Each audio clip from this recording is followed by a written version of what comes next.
History loves stories of wealth beyond imagination. But what happens when someone becomes so rich that they accidentally destroy their own economy? What if I told you that in the 14th century, one man possessed so much gold that he single-handedly crashed the Mediterranean economy for an entire decade? This isn't a tale of greed. It's something far more extraordinary. This is the story of Mansa Musa, who became the richest human being who ever lived, yet gave away so much wealth during a single journey that he created economic chaos across 3 continents. A devout Muslim ruler who controlled more gold than entire European kingdoms combined, but whose legendary generosity in Cairo was so extreme that gold became worthless there for 10 years. Wait, what? How does someone become so wealthy that their charity literally breaks the global economy? At stake wasn't just personal fortune. This was about the rise and fall of entire civilizations.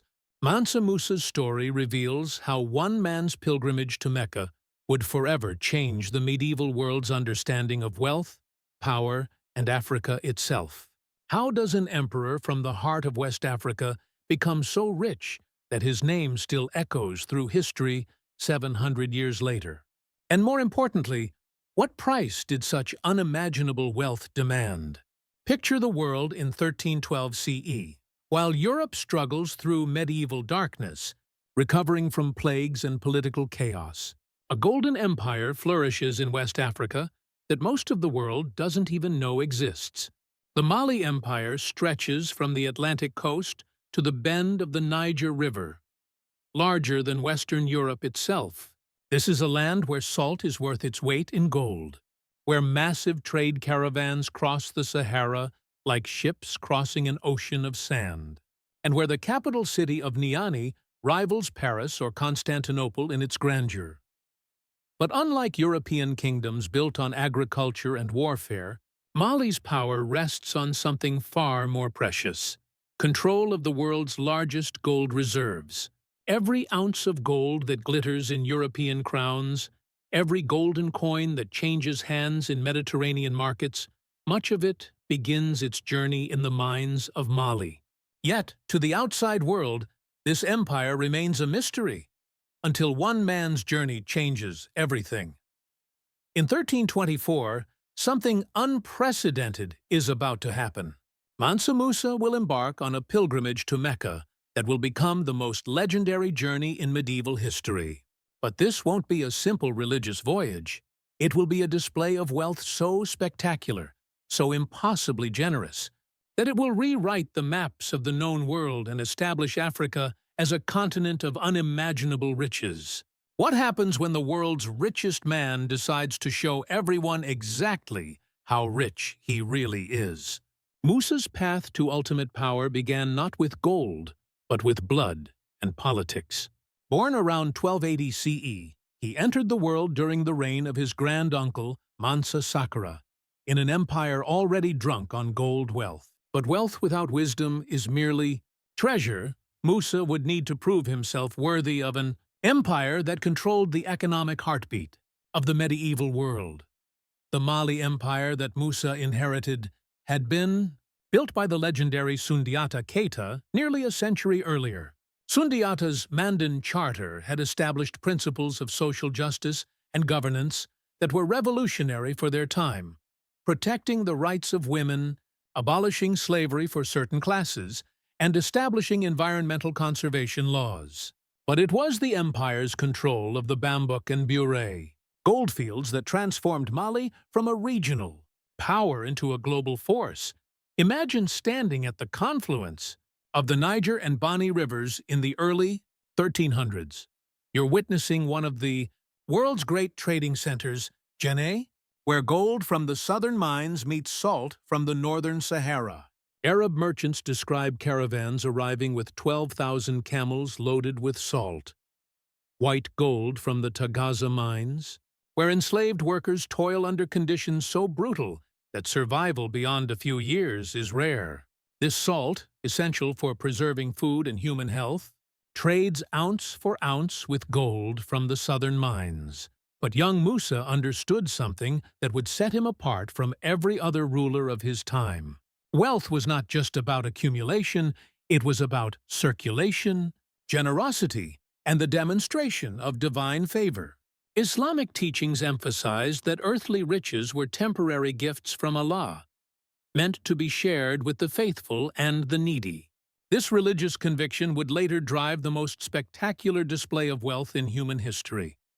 When Musa ascended to power around 1312, he faced the classic challenge of medieval succession: how to unite diverse ethnic groups, maintain control over vast territories, and prove his legitimacy to both local subjects and international partners. The Mali Empire encompassed dozens of distinct peoples: Mandinka, Soninka, Fulani, and others, each with their own traditions and loyalties. His first major test came through military expansion.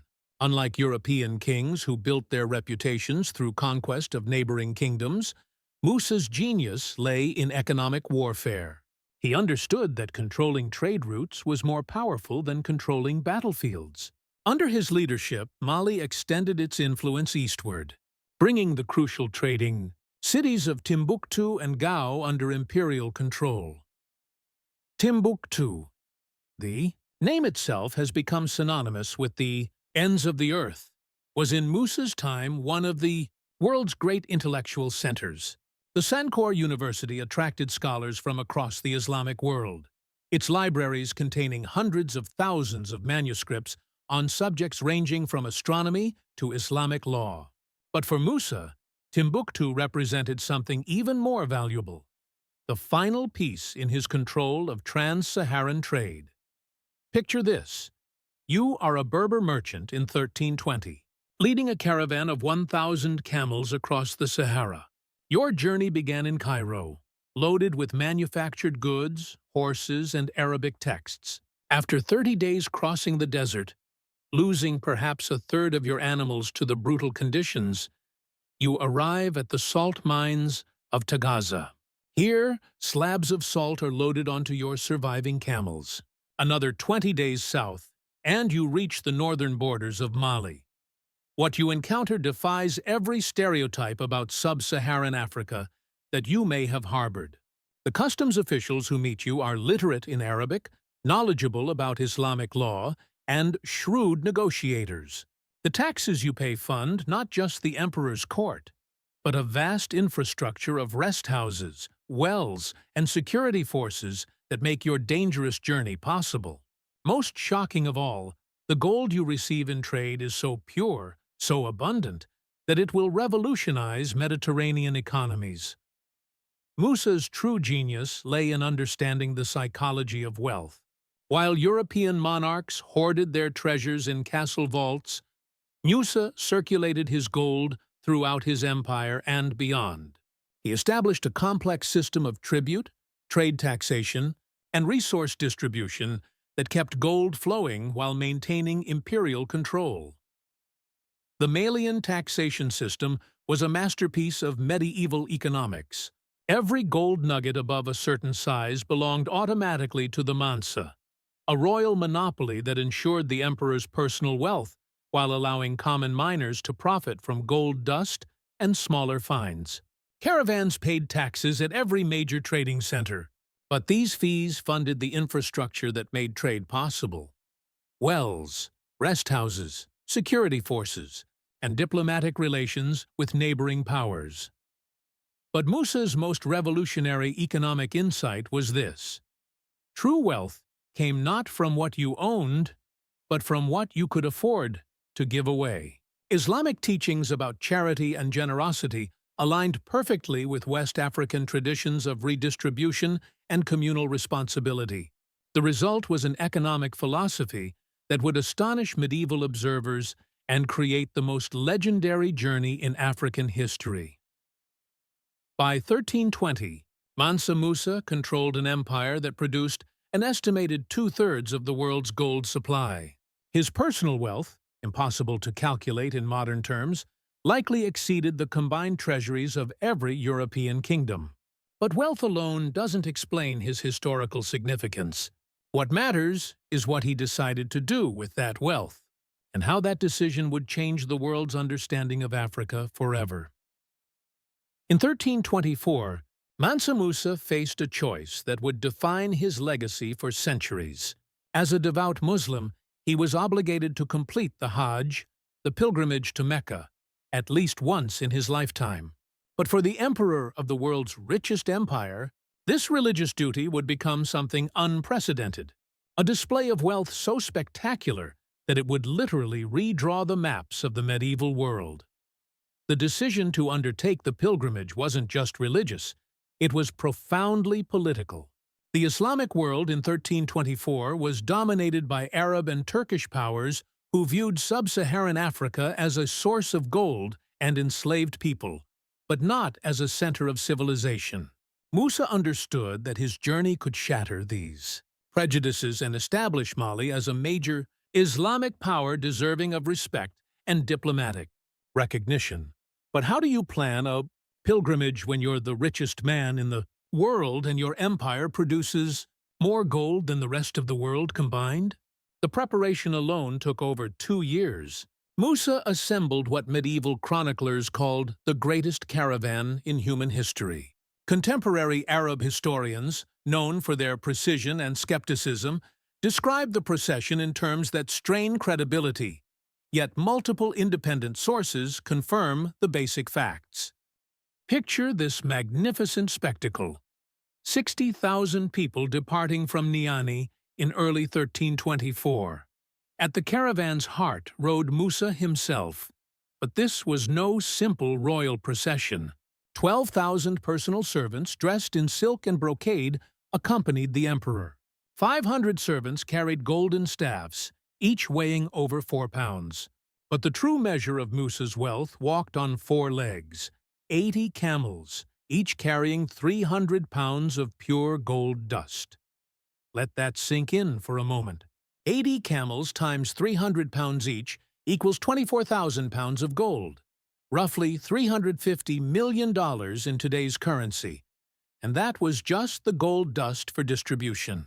This doesn't include the emperor's personal treasure, the gifts for foreign rulers, or the funds needed to sustain 60,000 people on a journey lasting over a year. The caravan stretched for miles across the desert landscape. Advanced scouts rode ahead to secure water sources and negotiate passage through foreign territories. A mobile city of tents, livestock, and trade goods followed the emperor's core procession. Military units provided security, while Islamic scholars and legal experts handled diplomatic relations with the various kingdoms they would encounter. The route itself was an epic undertaking. From Mali's capital, the caravan traveled northeast through the Sahara, following ancient trade routes that connected sub-Saharan Africa with the Mediterranean world.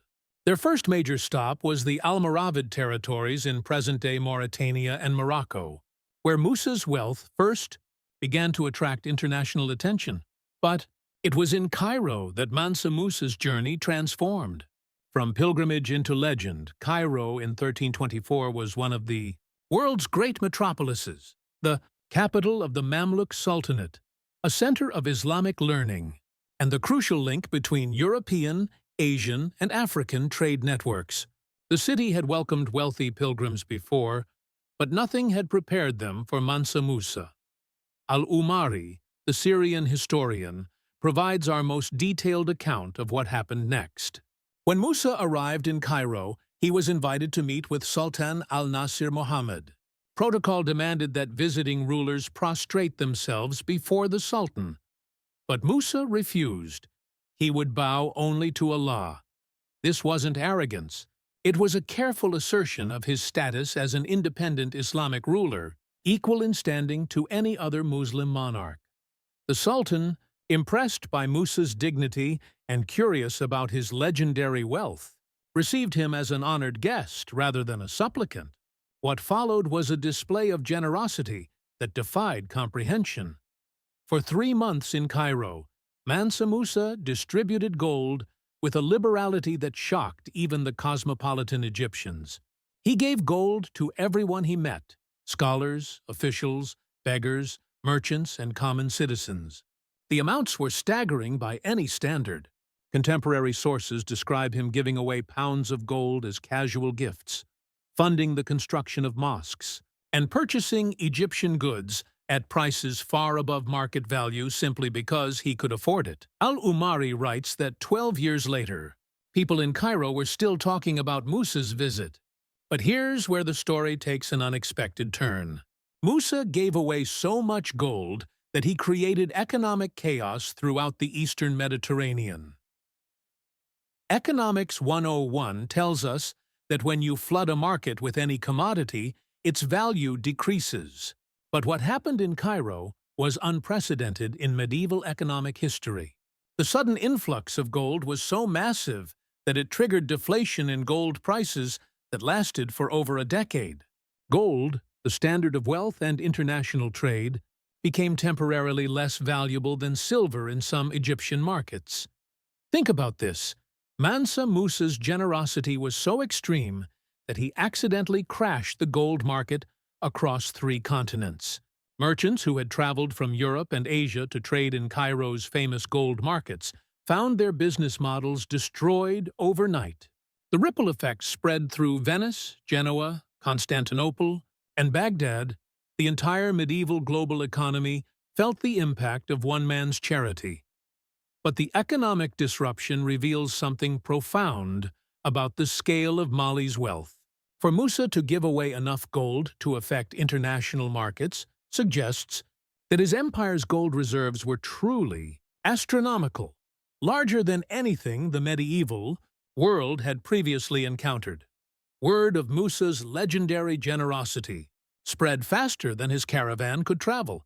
By the time he reached Mecca to complete his pilgrimage, his reputation had preceded him throughout the Islamic world. Rulers from Damascus to Delhi had heard tales of the West African emperor whose wealth seemed limitless. In Mecca itself, Musa's pilgrimage was conducted with the same spectacular generosity that had marked his stop in Cairo. He funded the construction of religious buildings, provided for thousands of less fortunate pilgrims, and established endowments that would support Islamic scholarship for generations. But more importantly, his presence at Islam's holiest site established him definitively as one of the major rulers of the Islamic world. The political implications were enormous. Before Musa's pilgrimage, most of the Islamic world viewed sub-Saharan Africa as a peripheral region, important for trade, but not as a center of political or religious power. Musa's demonstration of wealth, combined with his obvious devotion and scholarly sophistication, shattered these prejudices. Diplomatic missions from across the Islamic world began seeking formal relations with Mali. But even legendary wealth has limits, and by the time Musa began his return journey, the economics of his generosity had created an unexpected problem. He had given away so much gold that he was running short of funds for the return trip. This moment, when the richest man in history found himself temporarily cash poor in a foreign land, reveals both the scale of his generosity and his practical wisdom as a ruler. Rather than compromise his dignity by requesting assistance, Musa negotiated loans from Egyptian merchants at extremely high interest rates. The irony was delicious. The man who had just crashed the gold market by giving too much away was now borrowing money at premium rates from the same merchants who had benefited from his earlier generosity. But this wasn't a sign of poor planning, it was calculated diplomacy. By accepting loans from Egyptian merchants, Musa established ongoing economic relationships that would benefit both Mali and Egypt for decades to come. When he repaid these loans, with interest, upon his return to Mali, he further cemented his reputation as a ruler whose word was as good as gold. Literally. The return journey took nearly 2 years, during which Musa continued to distribute wealth and establish diplomatic contacts throughout North and East Africa. By the time he arrived back in Mali in 1325, he had been absent for over 3 years. But the empire had not merely survived his absence. It had thrived, sustained by the same efficient administrative systems that had made his legendary journey possible. Mansa Musa returned to Mali in 1325 as perhaps the most famous ruler in the world. But fame and wealth brought unexpected burdens. His legendary generosity during the pilgrimage had established Mali's reputation as a land of infinite riches, making his empire a target for every ambitious ruler, merchant, and adventurer in the known world. The economic disruption he had caused in Cairo created a complex web of international consequences. European merchants, having learned of Mali's gold reserves through Egyptian contacts, began pressuring North African rulers to establish direct trade relationships with the mysterious emperor. The Portuguese, always aggressive in their pursuit of African gold, intensified their exploration of the West African coast, seeking routes that would bypass traditional trans-Saharan trade networks. But the most immediate challenge came from within. Musa's spectacular display of wealth had revealed Mali's riches to the world, but it had also demonstrated the empire's apparent willingness to give that wealth away. Neighboring kingdoms began testing Mali's borders, while internal provincial rulers questioned whether they should continue sending tribute to an emperor who seemed more interested in foreign generosity than domestic concerns. Here's where Musa's story becomes truly complex. His pilgrimage had achieved its diplomatic and religious goals perfectly. Mali was now recognized as a major Islamic power, and trade relationships with North Africa and the Middle East had expanded dramatically. But success brought its own dangers. The increased international attention meant that Mali's gold sources, previously known only to local miners and Arab traders, became subjects of intense foreign interest. European mapmakers began marking West Africa as Terra Aurum, the land of gold. The 1375 Catalan Atlas, one of the most sophisticated maps of the medieval period, depicts Mansa Musa sitting on his throne, holding a golden orb, with the caption, "This Negro lord is called Musa Mali, Lord of the Negroes of Guinea.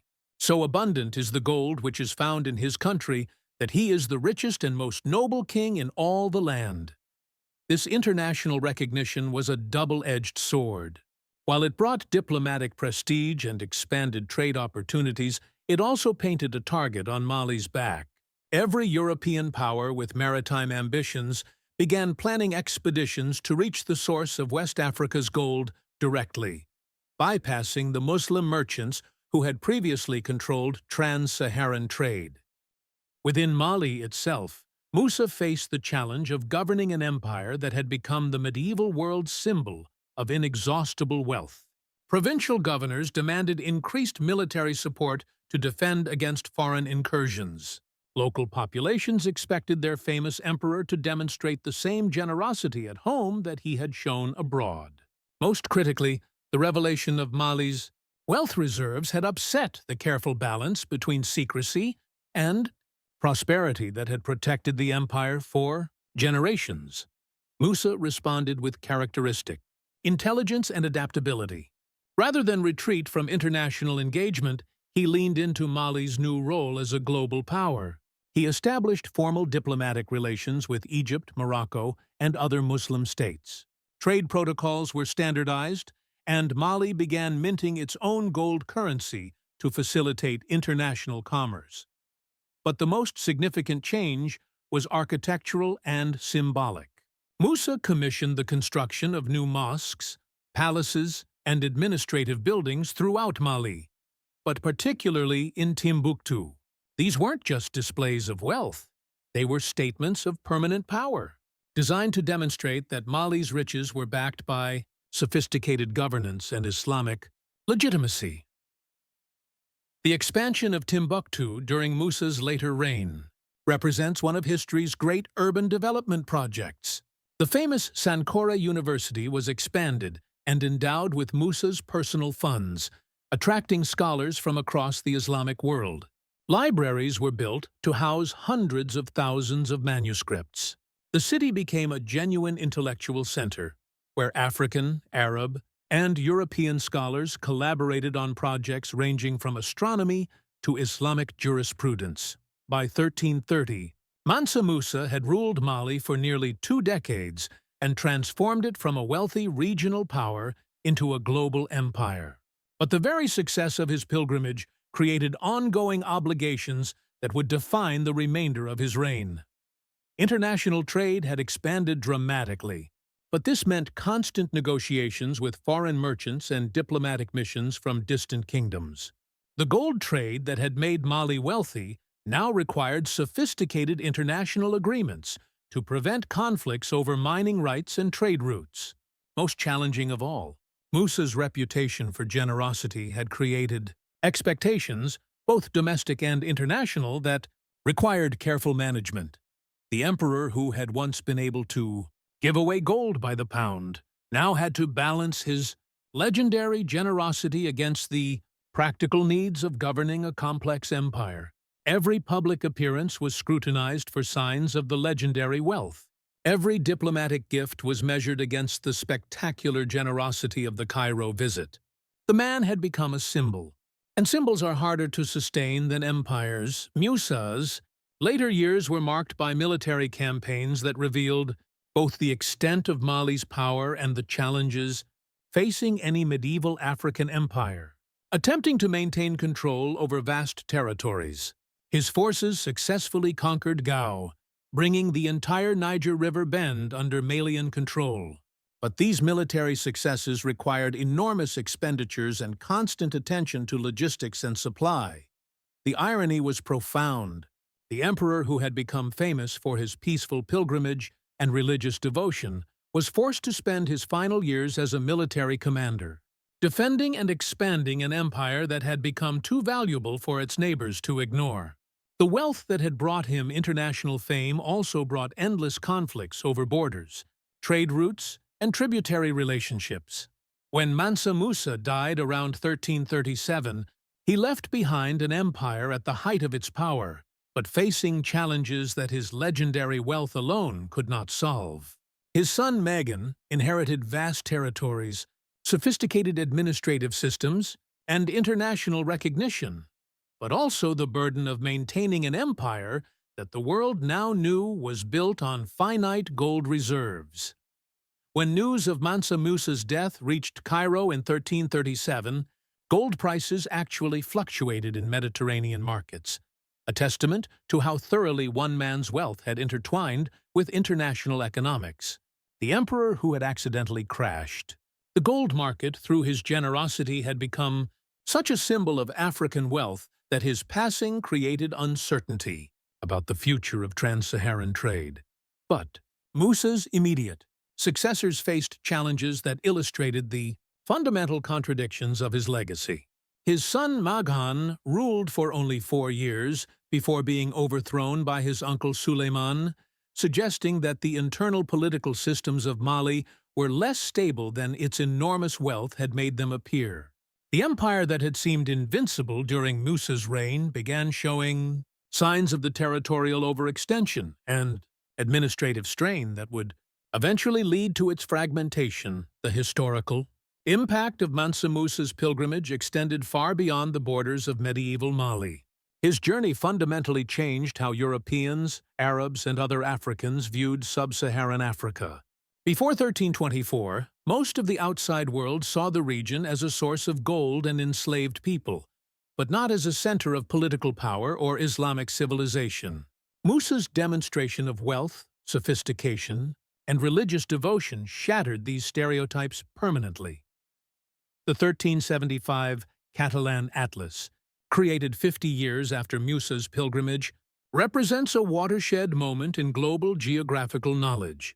For the first time, a European map depicted an African ruler as a major world power, seated on a throne and holding symbols of sovereignty. This wasn't Orientalist fantasy. It was recognition of political and economic reality based on direct reports from merchants and diplomats who had witnessed Mali's power firsthand. More significantly, Musa's pilgrimage established patterns of international engagement that would influence African-Middle Eastern relations for centuries. The diplomatic and trade relationships he forged between Mali and Egypt, Morocco, and other Muslim states created networks that survived long after the Mali Empire itself had declined. Any honest assessment of Mansa Musa must grapple with the moral complexity of his wealth and power. His empire, like every medieval state, was built on systems that included slavery, military conquest, and economic exploitation. The gold mines that funded his legendary generosity were worked by enslaved people laboring under brutal conditions. The trade networks that brought him international fame also facilitated the trans-Saharan slave trade that devastated countless African communities. Yet within these harsh realities, Musa established legal and social systems that were remarkably progressive for their time. The Mandan Charter, which governed Mali's legal system, included provisions protecting women's rights, environmental conservation measures, and restrictions on slavery that were far ahead of contemporary European or Arab legal codes. His support for education and Islamic scholarship created intellectual opportunities that extended far beyond Mali's borders. Perhaps most significantly, Musa's reign demonstrated that medieval Africa was capable of generating and sustaining political, economic, and cultural achievements that rivaled anything produced elsewhere in the world. This wasn't primitive accumulation of raw wealth. It was sophisticated statecraft backed by advanced understanding of international economics, diplomacy, and Islamic governance. 7 centuries later, Mansa Musa's story resonates because it challenges persistent misconceptions about African history and capability.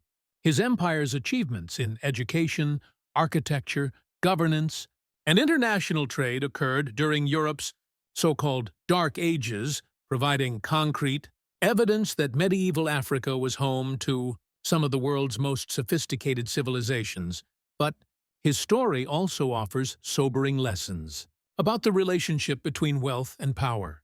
Musa's legendary generosity, while admirable in its intentions, may have contributed to the economic imbalances that eventually weakened Mali's position relative to its neighbors and trading partners. The empire's dependence on gold exports, while providing enormous short-term wealth, created vulnerabilities that more economically diversified states could exploit. The parallels with modern resource-rich developing nations are striking. Like contemporary oil-wealthy states, Mali under Musa achieved remarkable prosperity based on control of a finite natural resource, but struggled to translate that wealth into sustainable long-term development that could survive changes in global markets and international political relationships. Mansa Musa's legacy raises questions that remain relevant today. How should societies balance the accumulation of wealth with its distribution? What are the responsibilities of the wealthy, whether individuals or nations, to share their prosperity? How can resource-rich regions maintain their independence and sovereignty while participating in global economic systems? His story also illuminates the complex relationships between religion, politics, and economics that continue to shape international affairs. Musa's pilgrimage was simultaneously a religious obligation, a diplomatic mission, an economic venture, and a propaganda campaign. The integrated nature of these objectives offers insights into how medieval Islamic societies understood the connections between spiritual and temporal power. Was Mansa Musa a visionary leader who elevated African civilization to unprecedented heights, or a ruler whose spectacular displays of wealth ultimately weakened his empire by revealing its resources to potential enemies? The historical record suggests he was both a brilliant diplomat and administrator whose very success created new challenges for his successors. His reign represents a unique moment in world history when one person's individual choices had genuinely global consequences. The gold he distributed in Cairo influenced Mediterranean economics for a decade. The diplomatic relationships he established shaped North African politics for centuries. The international recognition he achieved for Mali changed how the world understood African capabilities permanently. Today, when we debate global inequality, international aid, and the responsibilities of wealthy nations, Mansa Musa's story offers a historical perspective that is both inspiring and cautionary. He proved that generosity and wealth could be tools of diplomacy and religious devotion, but his reign also demonstrated that even unlimited resources cannot solve the fundamental challenges of governing diverse populations across vast territories in a competitive international system. So what's your verdict on Mansa Musa's legacy? Was his legendary pilgrimage a triumph of African diplomacy that elevated his empire to global prominence? Or did his spectacular generosity represent a strategic miscalculation that exposed Mali's wealth to international exploitation? More fundamentally, what would you have done in his position? If you controlled more wealth than entire continents combined, how would you balance religious obligations, political necessities, and personal desires? And in our current era of extreme global inequality, what lessons can we draw from the medieval emperor who became so rich that he made gold worthless? The answers matter because Mansa Musa's story isn't just ancient history. It's a case study in how individuals with extraordinary resources can shape global politics, economics, and cultural understanding across centuries. 700 years later, we're still debating the same fundamental questions about wealth, power, and responsibility that defined his reign. What do you think? Share your thoughts in the comments below. And if this incredible story of medieval Africa's greatest ruler has opened your eyes to the complexity and sophistication of African civilizations, subscribe for more untold stories that challenge everything you thought you knew about world history. The Golden Emperor's legacy endures not just in the historical records, but in the questions his life poses about the nature of power, generosity, and the responsibilities that come with extraordinary wealth. In a world still grappling with these challenges, Mansa Musa's story remains as relevant today as it was revolutionary 7 centuries ago.